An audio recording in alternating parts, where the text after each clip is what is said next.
Have you ever wondered why relationships start out so exciting, but over time they feel different, less electric, more complicated? Why some couples seem to grow closer while others quietly drift apart?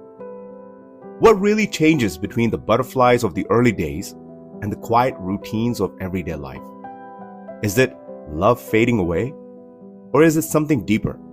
Something we never learn to recognize, let alone talk about? In this episode, we're diving into 5 emotional stages of a relationship, from the magical first spark to the quiet challenges of roommate phase. And most importantly, we'll talk about how to stay connected through it all. If you are in a relationship or hope to be in one, this episode might just change the way you see love forever. So let's dive right into phase 1, the infatuation stage. Or, this is it, I found my person.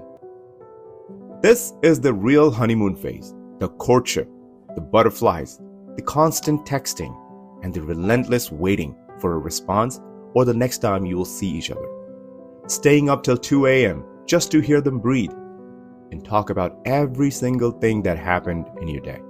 These are things that made you happy, confused you, made you cry, or made you miss them even more.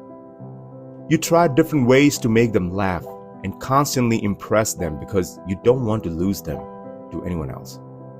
Throughout the day, your brain is lit up like a fireworks show with dopamine, oxytocin, and serotonin.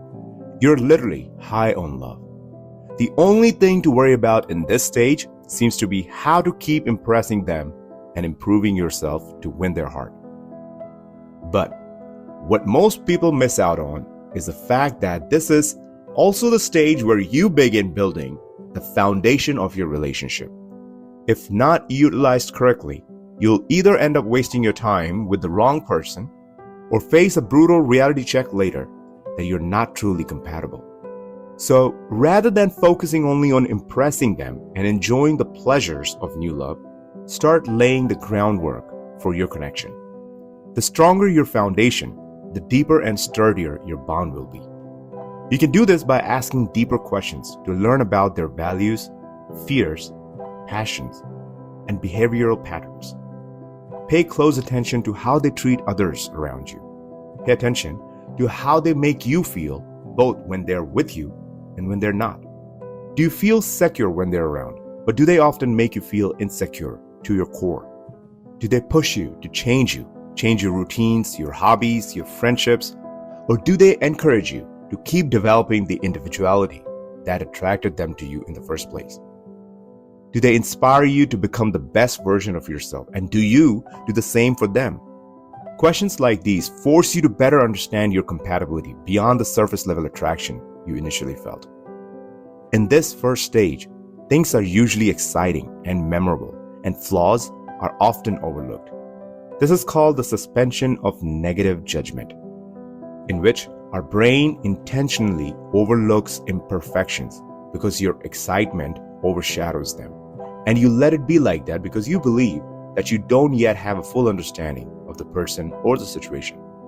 Let's move on to stage 2 now, the reality stage, or they have changed stage.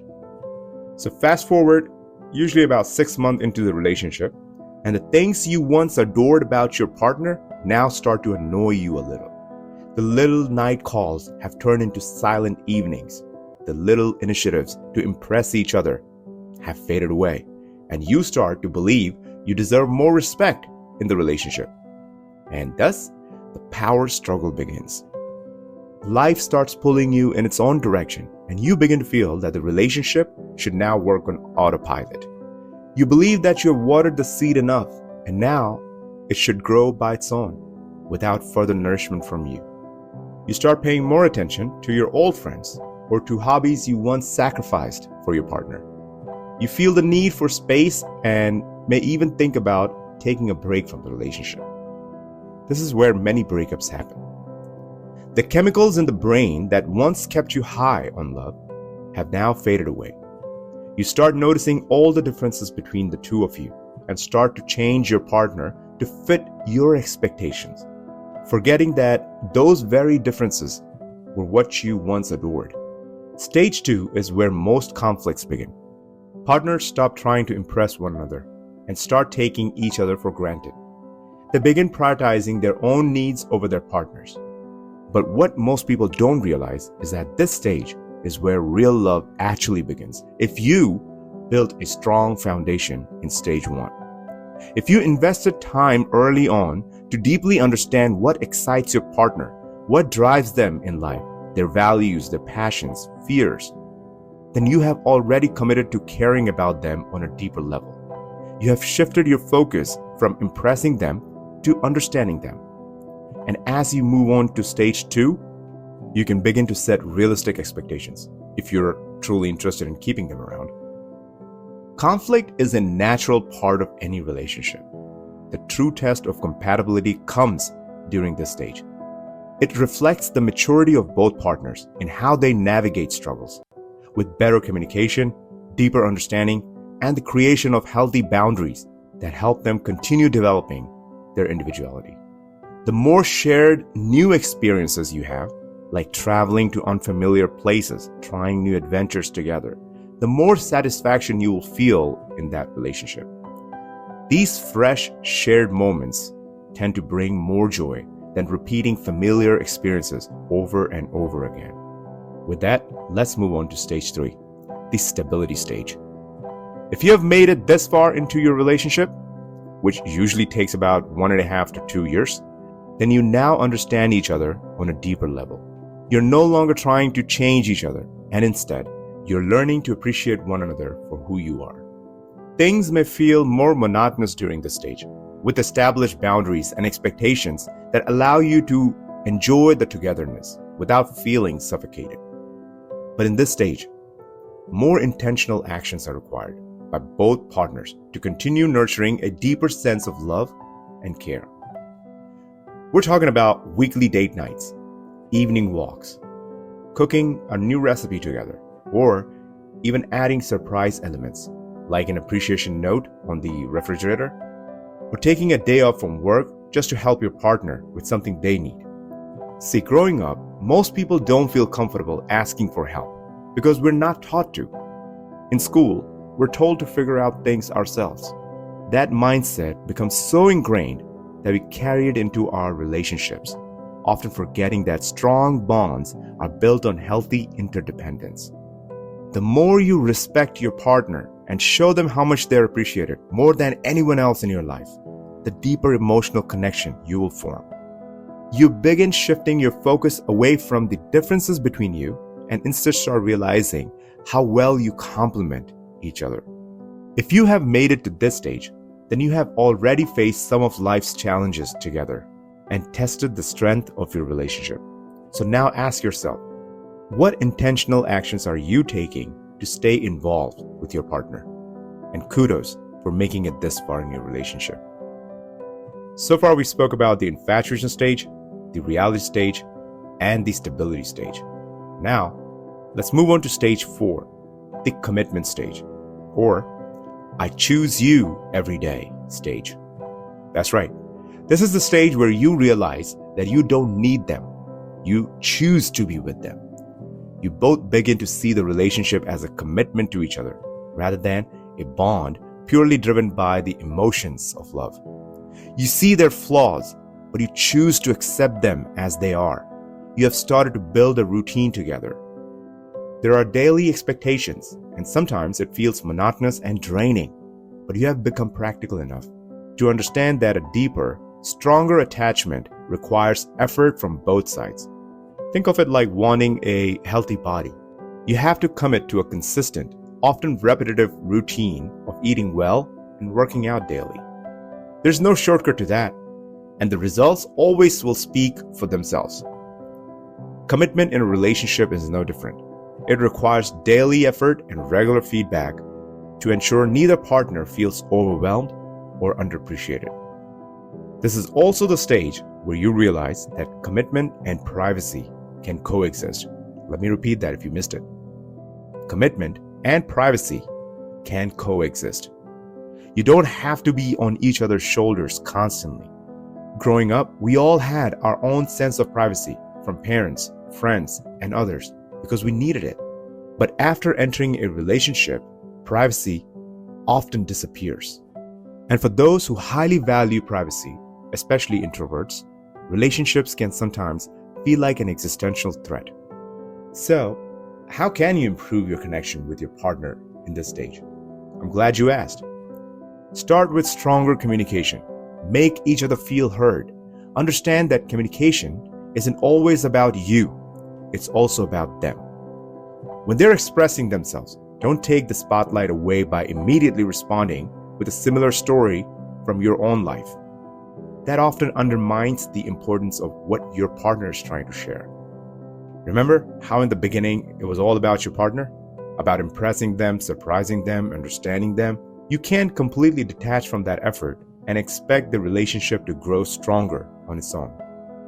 Also have conversations about the future, finances, life goals, and where you see yourselves going together. Be genuinely interested in how their parents are doing. Talk about your family goals and continue building shared new experiences through weekly or monthly getaways.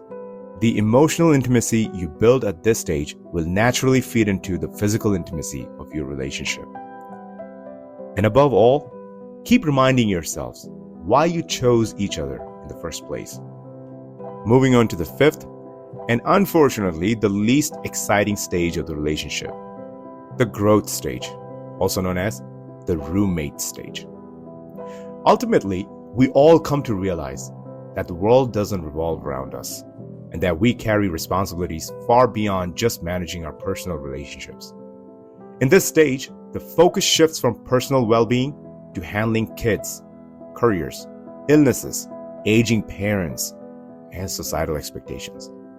We juggle all of these while trying, often struggling, to keep our bond with our partner alive. It starts to feel like you're just coexisting now, more like college roommates than lovers. One or both partners may start to feel neglected, as most of each other's energy is now being consumed by the demands of work, children, parents, and social obligations. And to make it worse, add on the sleepless nights, the stress of life, and the endless to-do lists. And love, slowly but surely, takes a backseat. At this point, many couples barely find time to sit together, let alone truly connect or converse with each other. But here's the thing. This stage either breaks couples or, if given a real chance, it gives birth to a deeper, more meaningful version of love. You begin to develop a greater respect for your partner's dedication to work, family, and friends. You realize that love isn't static. It evolves as you do. What I mean is that the definition of love changes with time. You learn to be more sympathetic and kind to each other. You become intentional in sharing the burden of life, so one person doesn't carry the entire emotional or logistical load. You understand that each partner must support the other, and just as importantly, show appreciation for how the other shows up. But unfortunately, many couples feel overwhelmed in this stage and avoid confronting it. This is why therapy can be incredibly helpful, even if everything seems fine. Sometimes what we think is fine is just our own bias or coping mechanism. Therapy can be like a mental massage, a space to reconnect, align, and realize that you're still on the same team. And whenever possible, keep creating new shared experiences. Don't let that part of your life fade away. Every new experience, no matter how small, offers a chance to reconnect and appreciate the journey together. And people don't usually share this, but it's okay to be vulnerable with each other. Talk openly about your fears, disappointments, goals, and dreams. These honest conversations will help you both to feel secure, even as life continues to change around you. They diffuse the power of fear and uncertainty, and they lay the foundation for a stronger, more resilient relationship for you. Love isn't always perfect. It's messy, it's evolving, and it takes work. But when you show up, choose each other every day, and grow together, that's where the real connection lies. So whichever stage you are in your relationship, remember, true love is built, not found. Keep building, keep growing, and keep choosing each other. I hope you learned a thing or two from this episode, and if you did, then please like, subscribe, and comment to help me reach millions of other people who can benefit from this. You've been a wonderful listener, and thank you for joining me in this episode.